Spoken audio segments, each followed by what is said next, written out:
जयमूल निवासी साथियों, जागो ओबीसी जागो। और मैं जागो ओबीसी जागो क्यों कह रहा हूं कि देश के अंदर ओबीसी 1931 की जनगणना के अनुसार ओबीसी 52% है, 52% है, 52% है। और ओबीसी की जाति आधारित जनगणना अगर नहीं होती है तो देश के अंदर ये मालूम नहीं होता है कि ओबीसी कितना है, लेकिन मंडल कमीशन के रिपोर्ट के अनुसार ओबीसी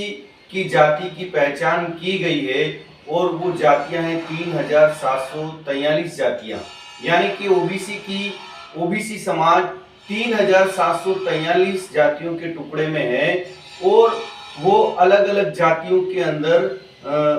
करीबन 3743 जातियों को संगठित करके ओबीसी के अंदर उसको संगठित किया है। तो जब तक ओबीसी समाज जाति अभिमान नहीं छोड़कर ओबीसी की बात नहीं करता है तब तक उसको संवैधानिक अधिकार नहीं मिलता है, संविधान में जो दिए हुए अधिकार है वो नहीं मिलते हैं।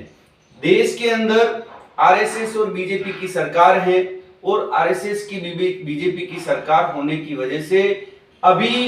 देश सुप्रीम कोर्ट के अंदर हलफनामा दिया कि हम ओबीसी की जाति आधारित जनगणना नहीं करेंगे। देश के अंदर जानवरों की जनगणना होती है, देश के अंदर पशु पक्षियों की गिनती होती है, देश में पेड़ पौधों की गिनती होती है, एससी समाज की गिनती होती है, एसटी समाज की गिनती होती है, मुस्लिम समाज की गिनती होती है, मगर ओबीसी की गिनती ओबीसी के नाम पर नहीं होती है, ओबीसी की गिनती हिंदू के नाम पर होती है। जबकि ओबीसी को हिंदू के नाम से अधिकार नहीं है, ओबीसी को जो अधिकार है वो other backward class, most backward class यानी कि ओबीसी और एमबीसी के नाम से है। मैं इसलिए ये आज वीडियो बनाया है कि राष्ट्रीय पिछड़ा मोर्चा के राष्ट्रीय अध्यक्ष माननीय चौधरी विकास पटेल और भारत मुक्ति मोर्चा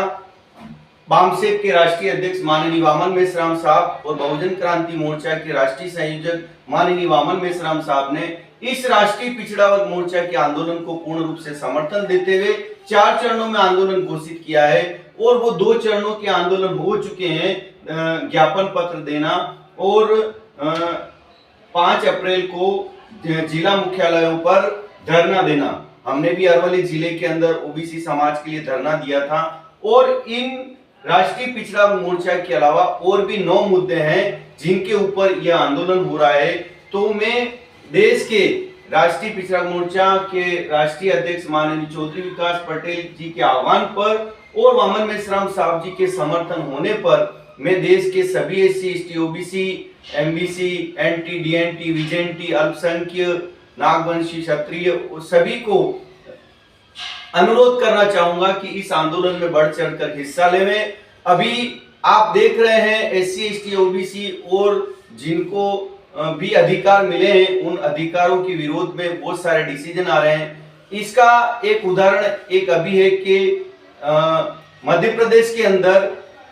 वैज्ञानिक तकनीशियन भर्ती के अंदर कुछ सीटें निकली थी, 156 सीटें निकली थी। उसके अंदर एसटी को 2 सीट मिली, एससी को 7 या 10 सीट मिली, ओबीसी को 20 सीट मिली और अब ओपन कैटेगरी की 7 सीट मिली और लगभग 123 सीट ईडब्ल्यूएस रिजर्वेशन पर मिली। तो देश के अंदर जो ईडब्ल्यूएस रिजर्वेशन लाया गया है वो भी एससी एसटी ओबीसी के लोगों के लिए घातक है, उनके विरोध में है, क्योंकि देश के अंदर किसी भी ब्राह्मण के साथ में कोई अपमान नहीं होता है, ब्राह्मण का कभी भी कोई अपमान नहीं करता है। लेकिन अगर मान लो कोई जैसे वर्ण व्यवस्था के अंदर नीची जात से है, अछूत जात से है और उसको जैसे उसका एग्जाम्पल है ताजा इंद्र कुमार मेघवाल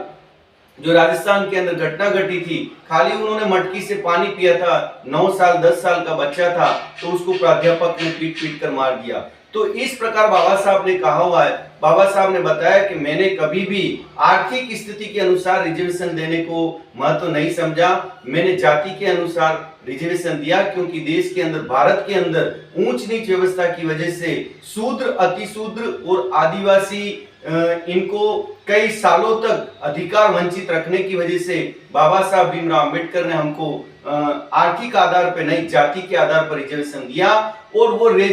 रिजर्वेशन मनुवादी सरकारें, ब्राह्मणवादी सरकारें, ब्राह्मण तंत्र की सरकारें, लोकतंत्र नहीं है देश के अंदर, वो सरकारें बाबा साहब के संविधान को षड्यंत्र पूर्वक प्राइवेटाइजेशन, ग्लोबलाइजेशन और भूमंडलीकरण, निजीकरण और इनके माध्यम से ये कानून बनाकर एलपीजी जिसको बोलता है लिबरलाइजेशन, इनके माध्यम से एससी एसटी ओबीसी के अधिकारों को कमजोर किया जा रहा है। इसलिए देश के एससी एसटी ओबीसी और माइनॉरिटीज को जागने की जरूरत है। जागकर भारत के अंदर एकमात्र लीडर है जो ईवीएम मशीन के ऊपर पूरे देश के अंदर परिवर्तन यात्रा निकाल रहे हैं। महाराष्ट्र में ये परिवर्तन यात्रा पूरी होकर उत्तर प्रदेश में अभी चालू है। उत्तर प्रदेश के अंदर चालू होते ही आपने सुना होगा कि दिल्ली के अंदर शरद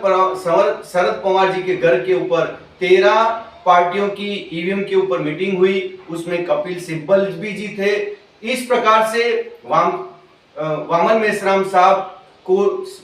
आज सपोर्ट करना चाहिए, चौधरी विकास पटेल सर जी को सपोर्ट करना चाहिए और इस आंदोलन में बढ़ चढ़कर हिस्सा लेना चाहिए। मैं इतनी ही बात आप सभी भाइयों से, साथियों से कहना चाहता था, माताओं बहनों से कहना चाहता था कि अगर हमको आने वाली नस्लों के लिए, आने वाली पीढ़ियों के लिए अगर कुछ करना है, जो बाबा साहब ने हमको संविधान में अधिकार दिए हैं, उन अधिकारों को अगर हमको बचाना है तो देश के अंदर राष्ट्रीय पिछड़ा वर्ग मोर्चा, वामसेप, भारत मुक्ति मोर्चा, बहुजन क्रांति मोर्चा, राष्ट्रीय आदिवासी एकता परिषद, राष्ट्रीय मूल निवासी महिला संघ, इस प्रकार से वामसेप के 89 संगठन है, भारतीय विद्यार्थी मोर्चा, भारतीय बेरोजगार मोर्चा, अभी बेरोजगारों की संसद लगी हुई है भारत के अंदर, 25 जिलों के अंदर काम चल रहा है। राजस्थान के अंदर लगभग 17 तारीख को बेरोजगारों की संसद है। तो देश में बेरोजगारी क्यों बढ़ रही है, देश में चर्चा होनी चाहिए बेरोजगारी पर, स्वास्थ्य पर, शिक्षा पर। इन चीजों पर बातें नहीं होकर जिन बातों का कोई मीनिंग नहीं है उन बातों पे चर्चा ज्यादा हो रही है। इसलिए इस आंदोलन में जुड़े। मैं इतना ही बात कहकर मेरी बात समाप्त करता हूं। आप सभी साथियों ने मेरी बात को सुना, इस पे अमल करने की जरूरत है। हम साथ में मिलकर काम करेंगे तो हम इन मनुवादी सरकारों द्वारा जो हमारे एससी एसटी ओबीसी के रिजर्वेशन को खोखला किया जा रहा है, उसको कमजोर किया जा रहा है, उसके ऊपर हम काम कर पाएंगे। आपने मेरी बात